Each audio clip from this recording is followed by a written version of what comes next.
Hello दोस्तों, मेरा नाम है दीपक और आज की क्लास में हम लोग करने वाले हैं माइक्रोसॉफ्ट वर्ड। माइक्रोसॉफ्ट वर्ड का यूज़ हम लोग लेटर हेड पे काम करने के लिए करते हैं, या फिर कोई भी वर्ड से रिलेटेड जितने भी काम होते हैं, डॉक्यूमेंट से रिलेटेड जितने भी काम होते हैं, उन सारे के सारे काम को करने के लिए हम लोग माइक्रोसॉफ्ट वर्ड का यूज़ करते हैं। तो आज हमारी फर्स्ट क्लास होने वाली है और आज की क्लास में हम लोग समझेंगे स्टेप बाय स्टेप करके कि माइक्रोसॉफ्ट वर्ड का यूज़ हम कैसे करते हैं। तो सबसे पहले हमें पता होना चाहिए माइक्रोसॉफ्ट वर्ड को ओपन करने के लिए हमें क्या करना होता है। ठीक है, आप अपने कीबोर्ड बटन से विंडो के साथ आर प्रेस करें, एक रन कमांड ओपन हो जाएगा। ठीक है, जैसे ये रन कमांड आपको कॉर्नर पे दिखाई पड़ेगा, यहाँ पे आपको लिखना है विन वर्ड। तो मैंने लिख दिया यहाँ पे विन वर्ड। ठीक है, लिखने के बाद आपको एंटर करना है या फिर ओके पे क्लिक करना है। तो आप देखेंगे कि आपके पास ये माइक्रोसॉफ्ट वर्ड का पेज ओपन हो चुका है। ठीक है, यहाँ पे कई सारे ऑप्शन हमें दिखाई पड़ेंगे, जैसे blank document, welcome to Word, single, या आपके कंप्यूटर में अलग हो सकते हैं। ठीक है, तो ये सारे के सारे ऑलरेडी बने बनाए पैम्पलेट्स होते हैं जिनके ऊपर हम बस एडिटिंग के थ्रू चेंजेस कर सकते हैं। ठीक है, लेकिन अभी हमें इन सब चीज़ों का यूज़ नहीं करना है। अभी हमें क्या करना है, ब्लैंक डॉक्यूमेंट को ऑप्ट करना है। हम इस पे क्लिक करेंगे ब्लैंक डॉक्यूमेंट के ऑप्शन पे। ठीक है, जैसे ही हम ब्लैंक डॉक्यूमेंट के ऑप्शन पे क्लिक करते हैं तो हमारे पास कई सारे ऑप्शंस देखने को मिलते हैं और वन बाय वन करके हम इन सारे के सारे ऑप्शंस को समझने की कोशिश करते हैं। तो सबसे पहला जो ऑप्शंस हमें सबसे ऊपर वाली लाइन पे दिखाई पड़ता है, इसको बोला जाता है टैब। ठीक है, ये टैब क्या होता है, अ, आप इसको समझिए। सबसे पहले आप देखिए टैब क्या होता है। जैसे कि मैंने आपको ये दिखाई पड़ रहा होगा, मैं यहाँ पे एक बॉक्स बना दिया है मैंने। यहाँ पे file, home, insert, design, layout, reference, mailing, review, view, help, ये जितने भी ऑप्शंस आपको दिखाई पड़ रहे हैं ये सारे के सारे टैब होते हैं। तो अगर मैं बात करूँ कि हमें जाना है इंसर्ट टैब पे, तो आपको इंसर्ट टैब पे क्लिक करना है। ठीक है, ठीक है, मैं जिस भी टैब पे बात करूँ उस टैब पे जाके आपको क्लिक करना है। क्लिक अपने माउस के लेफ्ट बटन को दबाकर करना है। ठीक है, तो ये है रिव्यू, व्यू, ठीक है, home, insert, design, layout, reference, mailing, review, जिस पे मैं बोलूँ उस पे आप जाके क्लिक कर सकते हो। ठीक है, अभी हम होम टैब पे क्लिक करेंगे। ठीक है, तो हमें समझ में आ गया कि टैब क्या होता है। ठीक है, अब हम बात करते हैं ग्रुप्स किसे बोलते हैं। ठीक है, तो आप देख सकते हो कि यहाँ पे आपको छोटे छोटे ग्रुप्स दिखेंगे। ठीक है, आपको ये ग्रुप दिख गया, एक ये ग्रुप दिख गया, आपको इन दो ग्रुप के बीच में एक लाइन भी दिखाई पड़ेगा जो दो ग्रुप्स को अलग अलग भागों में बांट देता है। ठीक है, तो यहाँ पे कई सारे ग्रुप दिखाई पड़ रहे हैं हमें, जैसे कि clipboard group, font group, paragraph group, style group, और ये लास्ट जो बचा एडिटिंग ग्रुप। ठीक है, तो ये सारे के सारे क्या होते हैं, ग्रुप्स होते हैं। ग्रुप्स एक तरह से जो भी टैब के अंदर ऑप्शंस होते हैं उनको अलग अलग भागों में बांट देते हैं। कुछ ऑप्शंस के लिए अलग ग्रुप बन जाता है, कुछ ऑप्शंस के लिए अलग ग्रुप बन जाता है। ठीक है, अब ये सारे के सारे ग्रुप मिलकर रिबन बनाते हैं। ये जितने भी ग्रुप है ना, उनको हम एक पट्टी में देखें तो ये एक तरह से ये रिबन कहलाएगा। ये सारा का सारा एक रिबन है, इसको मैं रेड कलर से कर देता हूँ। ये जो है ये सारा का सारा एक रिबन है। इस रिबन के अंदर छोटे छोटे ग्रुप्स हमने देखा, जैसे clipboard group, font group, paragraph group, style group, editing group. ठीक है, ये सारे के सारे छोटे छोटे ग्रुप्स हैं और ये सारे ग्रुप्स को मिला के बनता है रिबन। ठीक है, अब बात करते हैं, मैं इसको क्रॉस करके हटा देता हूँ। ठीक है, अब हम बात करते हैं कि इंसर्ट टैब के अंदर जब हम इंसर्ट टैब पे क्लिक करते हैं तो यहाँ पे भी कई सारे ग्रुप्स देखने को मिलेंगे और कई सारे रिबन देखने को मिलेंगे। जैसे अगर हम ग्रुप की बात करें तो पेज ग्रुप हो गया, टेबल ग्रुप हो गया, है ना, इलस्ट्रेशन ग्रुप हो गया, एड इन ग्रुप हो गया, मीडिया ग्रुप हो गया। तो आपको लास्ट में जितने भी ऑप्शन दिखाई पड़ेंगे ये सारे के सारे ग्रुप्स हैं। ठीक है, और इन सारे के सारे ग्रुप्स को अगर हम मिला देते हैं तो क्या बनता है, अभी मैंने जस्ट आप लोगों को बताया कि रिबन बनता है। तो रिबन क्या है, आप यहाँ से लेके यहाँ तक के ऑप्शन को आप मिला दें। ठीक है, तो ये पूरा का पूरा एक तरह से रिबन कहलाएगा। ठीक है, तो सेम ऐसे ही आप देखोगे डिज़ाइन में भी कई सारे ग्रुप्स दिखाई पड़ेंगे। ठीक है, लेआउट में भी, रेफरेंस में भी, मेलिंग में भी, रिव्यू में भी। ठीक है, आज जिस दिन मैं ये बना रहा हूँ वीडियो, तो आज का डेट जो है वो 20 तारीख है। ठीक है, 20 जैन, और 26 जैन को आपको पता ही है क्या होता है। उस चक्कर में काफ़ी ज़्यादा हवाई जहाज़, ये लड़ाकू जहाज़, ये सारे के सारे घूम रहे हैं जिससे काफ़ी ज़्यादा शोर भी आ रहा है। ठीक है, तो कई बार आपको डिस्टर्बेंस का सामना करना पड़ सकता है। ठीक है, चलिए, लेकिन हम बिना देरी किए स्टार्ट करते हैं। तो सबसे पहले हम बात करते हैं होम टैब की। होम टैब के अंदर सबसे पहला ग्रुप जो होता है वो होता है क्लिपबोर्ड ग्रुप। क्लिपबोर्ड ग्रुप क्या होता है? ठीक है, इसको समझने से पहले हमें फॉन्ट ग्रुप को जानना जरूरी है। ठीक है, फॉन्ट ग्रुप पे अगर हम काम करते हैं तो हम क्लिपबोर्ड ग्रुप को अपने आप ही समझ जाएंगे। तो चलिए फॉन्ट ग्रुप के बारे में हम लोग समझ लेते हैं। फॉन्ट ग्रुप का यूज़ करने से पहले आपको एक वर्किंग एरिया दिखाई पड़ेगा। ये जितना भी ये जो पोर्शन है ये वर्किंग एरिया कहलाता है वर्ड का। ठीक है, वर्क एरिया, वर्किंग एरिया बता सकते हो। यहीं पे हम लोग वर्ड से रिलेटेड जितने भी वर्क होगा वो यहीं पे हम लोग लिखेंगे, यहीं पे उनसे रिलेटेड जो भी एडिटिंग होगा उस एडिटिंग को यहीं पे करने वाले हैं। ठीक है, मैं ये क्रॉस कर लेता हूँ। ठीक है, तो चलिए स्टार्ट करते हैं। सबसे पहले कि हम यहाँ पे कुछ लिख लेते हैं। ठीक है, लिखने के लिए हमें क्या करना है, हमें क्लिक करना है। हम अपने माउस से इस शीट पे आके क्लिक करेंगे तो एक आपको एक ब्लिंकिंग का ऑप्शन दिखाई पड़ेगा, इसको कर्सर बोलते हैं। ठीक है, यहाँ पे आप कुछ भी, जैसे कि मैं अपने बारे में लिखता हूँ, माई नेम इज़ दीपक। ठीक है, आई लिव इन दिल्ली। तो जब भी मैं ये लिख रहा हूँ, ठीक है, तो अगर मेरे को नीचे जाना है तो मैं एंटर एंटर यूज़ करता हूँ। एंटर पर जैसे जैसे मैं एंटर पे क्लिक करता हूँ वैसे वैसे मेरा कर्सर नीचे की तरफ जाता जाएगा। देखो, जैसे जैसे मैं एंटर एंटर पे क्लिक करता हूँ अपने कीबोर्ड का जो भी एंटर है, तो हमारा कर्सर जो है ऊपर की तरफ, नीचे की तरफ जाता जाएगा। ठीक है, और बैक स्पेस दबाने से ऊपर की तरफ हमारा कर्सर आ रहा है। ठीक है, ठीक है, I teach computer to the student. ठीक है, तो मैं क्या पढ़ाता हूँ। ठीक है, ये जो भी मैं लिख रहा हूँ, जैसे मैं एक वर्ड लिखता हूँ, ठीक है, जैसे कि मैंने लिखा दीपक, उसके बाद मैं अपने स्पेस बटन से स्पेस दे के मैं कुछ भी लिख सकता हूँ। तो ये जितने भी काम है हम वर्ड में कर सकते हैं। ठीक है, आपको लिखना नहीं है। आप चाहते हो कि हम ये सारा का सारा चीज़ें को सीखें लेकिन लिखने में हम अपना टाइम अभी नहीं वेस्ट करें, तो आप क्या कर सकते हो, इनको डिलीट कर सकते हो। डिलीट कैसे कर सकते हो, जैसे कि मान लो आपको ये सबको सेलेक्ट करना है, तो आप अपने माउस को स्टार्टिंग पे लेके आना है और क्लिक करके दबाए रखना है माउस के बटन को, और नीचे की तरफ ड्रैग करना है। नीचे की तरफ जैसे जैसे ड्रैग करोगे तो ये सारा का सारा सेलेक्ट हो जाएगा। ठीक है, या फिर अपने कीबोर्ड से कंट्रोल के साथ ए बटन को प्रेस करोगे तो ये ऑल सेलेक्ट हो जाएगा। जब ये ऑल सेलेक्ट हो जाएगा तो आपको अपने कीबोर्ड से डिलीट बटन को प्रेस करना है। ठीक है, तो ये डिलीट बटन को प्रेस करते ही ये डिलीट हो जाता है। ठीक है, मैं अंडू कर देता हूँ, कंट्रोल के साथ जेड दबाऊंगा तो पहले जैसा हो जाएगा। ठीक है, कई बार हम गलती से डिलीट कर देते हैं लेकिन हमें फिर से चाहिए वही चीज़, तो हम कंट्रोल जेड से दोबारा हम उसी पोजीशन पे आ सकते हैं। ठीक है, अगर मान लो कि मुझे ऐसे डिलीट नहीं करना है ऑल सेलेक्ट करके, मुझे वन बाय वन करके डिलीट करना है, तो मैं क्या कर सकता हूँ, अपने बैक स्पेस को जैसे जैसे मैं बैक स्पेस पे क्लिक करूँगा तो देखेंगे हम एक एक अल्फ़ाबेट्स जो है वो डिलीट हो रहा है। ठीक है, बैक स्पेस से। ठीक है, अगर मान लो कि मैं मेरा कर्सर कहीं बीच में है, जैसे मैं यहाँ पे क्लिक करता हूँ बीचों बीच नाम के बाद। ठीक है, अब मुझे लेफ्ट साइड में डिलीट करना है या राइट साइड में डिलीट करना है। लेफ्ट साइड में डिलीट करूँगा तो क्या डिलीट होगा, माय नेम जो कि लेफ्ट साइड है कर्सर के, और राइट साइड में डिलीट करना होगा तो क्या है, इज दीपक। ठीक है, तो राइट साइड में डिलीट करने के लिए अपने कीबोर्ड का जो डिलीट बटन है उसको प्रेस करते हैं। तो देखो ये जैसे ही मैं डिलीट बटन प्रेस कर रहा हूँ तो ये राइट साइड में डिलीट हो रहा है। अगर मुझे लेफ्ट साइड में डिलीट करना है तो मैं अपने कीबोर्ड का बैक स्पेस वाला बटन दबाऊंगा। ठीक है, और बैक स्पेस से मैं देखूंगा लेफ्ट साइड में डिलीट हो रहा है। ठीक है, तो ऐसे करके हम लोग डिलीट कर सकते हैं बैक स्पेस से भी। ठीक है, हम बैक स्पेस को दबाए रखेंगे तो फटाफट डिलीट होगा। ठीक है, यह सबसे बढ़िया है कि आप क्या कर सकते हो कि ऑल सेलेक्ट कर लो। ठीक है, ऑल सेलेक्ट कैसे होता है, तो कंट्रोल ए से ऑल सेलेक्ट करो और डिलीट बटन दबा दो, एक साथ ही डिलीट हो जाएगा।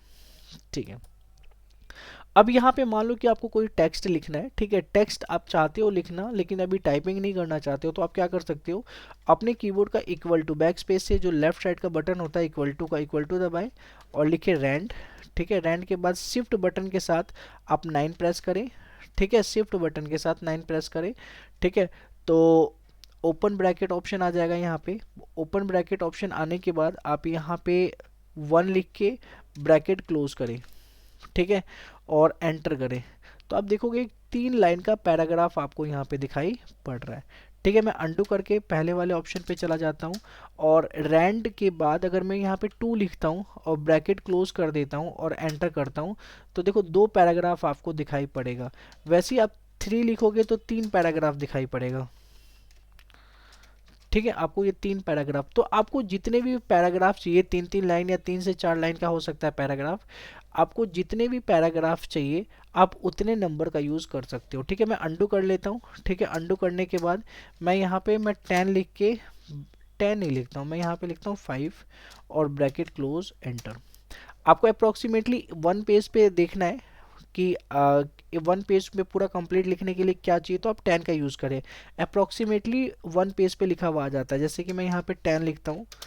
ठीक है, ब्रैकेट क्लोज और एंटर करता हूँ तो आप देखेंगे कि लगभग एक पेज मेरा फिल हो चुका है। ठीक है, अभी देखिए जो हमारा जो पेज है, पेज का साइज जो आपको दिखाई पड़ रहा है, अगर हम इस साइज को बड़ा करना चाहें, ठीक है, ताकि देखने में हमें ज़्यादा दिक्कत ना हो, तो आप क्या कर सकते हो, आप इसके नीचे यहाँ पे हैंडल, जूम का हैंडल देख सकते हो। ठीक है, आपको जूम ज़्यादा करना है तो जूम इन करना पड़ेगा और जूम कम करना है तो जूम आउट करना पड़ेगा।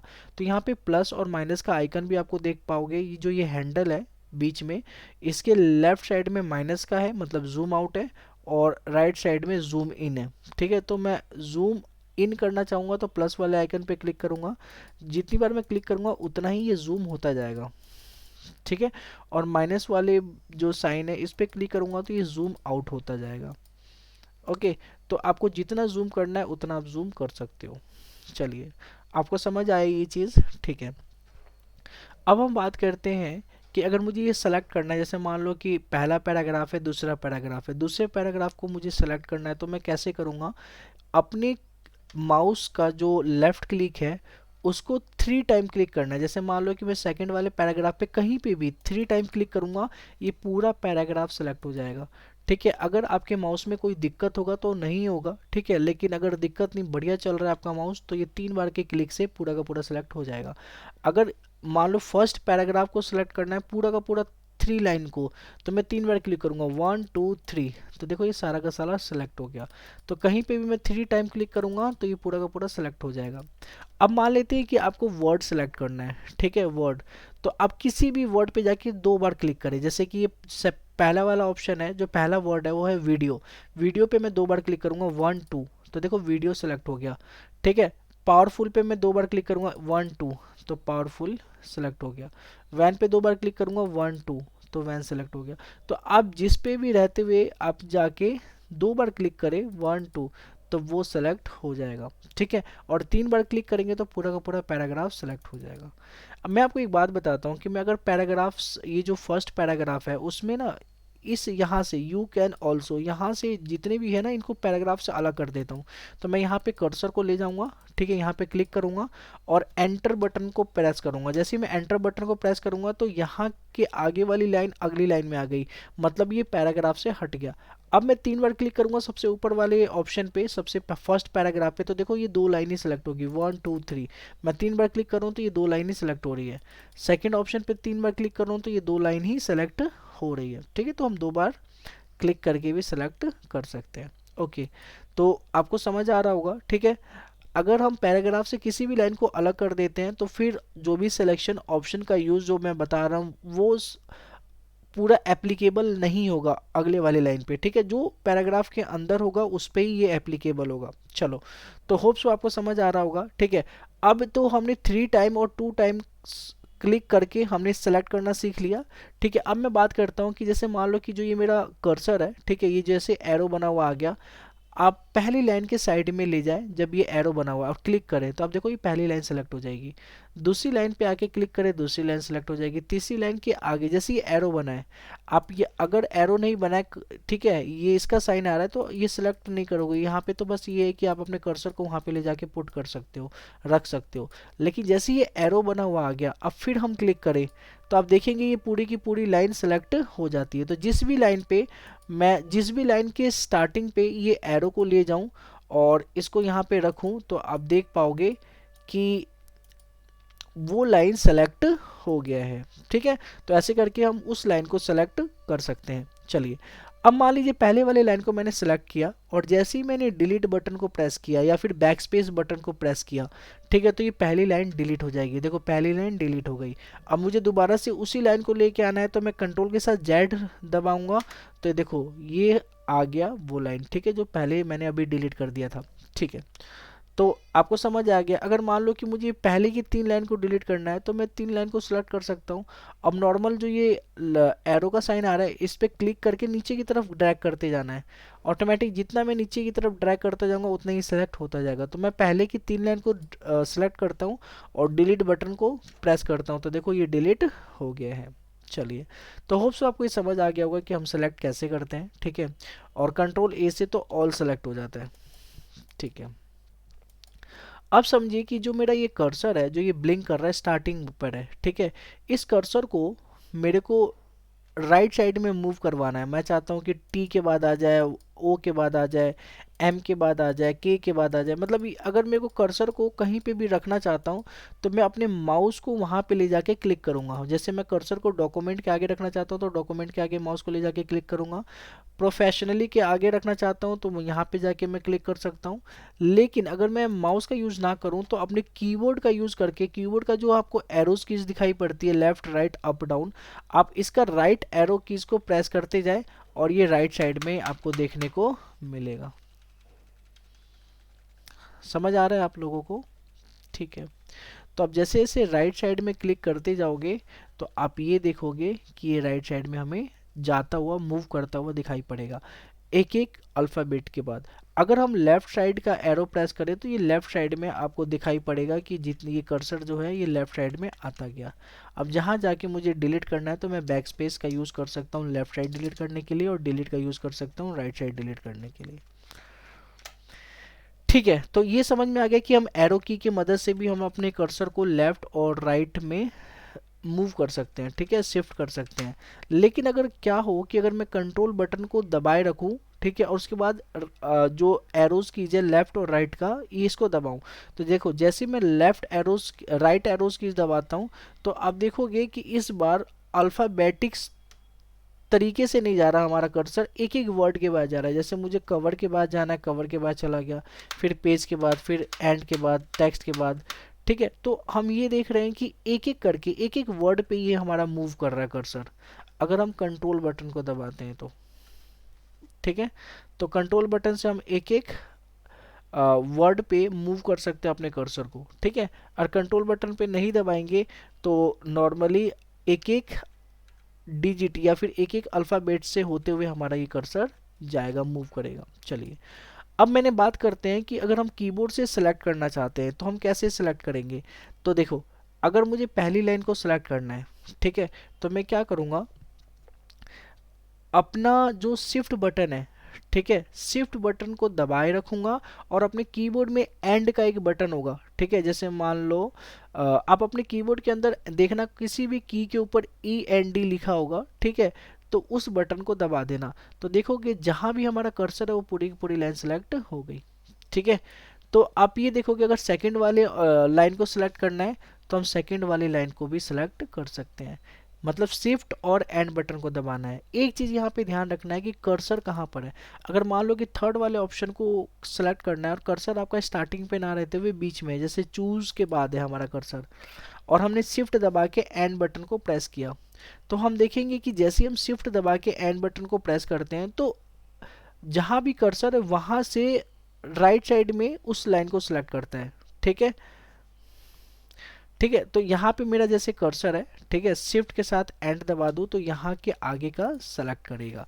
ठीक है, अगर मैं वही शिफ्ट के साथ होम बटन दबाता हूँ, जैसे मान लो कि मेरा बीच में मेरा ये है कर्सर है और शिफ्ट बटन के साथ एक होम की आएगा, HOME होम के नाम से की दिखाई पड़ेगा कीबोर्ड के अंदर, आप उसको प्रेस करो तो बीच में जो ये कर्सर ब्लिंक कर रहा है, ठीक है, अब यहाँ पे शिफ्ट पे प्रेस करके अगर होम बटन पे प्रेस करेंगे तो यहाँ का जो लेफ्ट साइड के जितने भी उसी लाइन के जितने भी कंटेंट है वो सारे के सारे सिलेक्ट हो जाएंगे और डिलीट बटन और बैक स्पेस बटन से हम इसको डिलीट कर सकते हैं या फिर इसमें कोई भी चेंजेस कोई भी एडिटिंग करना हो जो हम आगे की क्लास में करेंगे वो हम कर सकते हैं। ठीक है, तो आप ऐसे करके सिलेक्ट कर सकते हो। ठीक है, चलिए, तो ये समझ में आ गया आपको। अगर शिफ्ट के साथ हम अगर पहली लाइन को सिलेक्ट करना चाहते हैं, तो स्टार्टिंग में अगर हमारा कर्सर है तो शिफ्ट के साथ अपने एरो की का डाउन एरो दबाएं। डाउन एरो जैसे जैसे दबाते जाएंगे तो एक एक लाइन सेलेक्ट होता जाएगा। ठीक है, शिफ्ट की के साथ अपने कीबोर्ड का डाउन एरो दबाते जाएंगे तो आपको देखेंगे कि एक एक सेलेक्ट होगा, और वही अप एरो दबाएंगे तो ये जो सिलेक्शन है एक एक लाइन से हटता जाएगा। ठीक है, तो समझ आ गया होगा आपको। ठीक है, तो ये भी वही होता है कि अगर जहाँ भी कर्सर होगा, जैसे मान लो कि यहाँ पे कर्सर है, अब यहाँ से अगर मैं शिफ्ट के साथ डाउन एरो प्रेस करता हूँ तो यहीं से सेलेक्ट करेगा इस पूरी लाइन को। ठीक है, ओके, तो आप लोगों को समझ आ गया होगा, मैं ये उम्मीद करता हूँ। ठीक है, देखिए अब हम आगे पढ़ते हैं कि अगर मैं शिफ्ट और कंट्रोल बटन को दबा के रखूं, ठीक है, और डाउन एरो प्रेस करूं, तो देखो ये पूरा पैराग्राफ सेलेक्ट होगा, पैराग्राफ वाइज सेलेक्ट होगा। जैसे मैं डाउन एरो दबाऊं, अभी मैंने शिफ्ट के साथ कंट्रोल बटन भी दबाया हुआ है, तो डाउन बटन जैसे ही मैं दबा रहा हूँ देखो ये पूरा का पूरा सेलेक्ट हो गया। डाउन जैसे दबा रहा हूँ पूरा का पूरा सेलेक्ट हो गया। तो हम पूरा का पूरा ऐसे सेलेक्ट कर सकते हैं पूरा पैराग्राफ वाइज, अगर हम कंट्रोल और शिफ्ट दोनों को साथ में प्रेस करते हैं तो। ठीक है, तो आपको समझ आ गया होगा। ठीक है, तो ये हमने समझा सिलेक्शन। ठीक है, अगर मान लो बीच में मेरा कर्सर है, ठीक है, और मैं चाहता हूँ कि ये इसके बाद की लाइन नीचे वाली लाइन में है, तो मैं यहाँ पे जाके एंटर दबा दूंगा तो इसके बाद की लाइन जो है वो नीचे में कन्वर्ट हो जाएगा। वैसे अगर ये द पिक्चर है, हम चाहते हैं यहाँ से अगली लाइन में स्टार्ट हो, तो यहाँ पे कर्सर को रखेंगे और एंटर दबा देंगे तो अगली लाइन में हमें ये देखने को मिलेगा। ठीक है, वैसे ही जहाँ भी हम क्लिक करके हम एंटर दबा देंगे वो अगली लाइन में आ जाएगा ऑटोमेटिक। ठीक है, तो आज की क्लास में इतना ही करते हैं। ठीक है, इसका आप लोग प्रैक्टिस करें, बाकी सेकंड क्लास में हम इसके आगे और भी कई सारे ऑप्शंस का यूज़ करना सीखेंगे। तो जब तक के लिए फिर मिलते हैं, जब तक के लिए टाटा बाय बाय।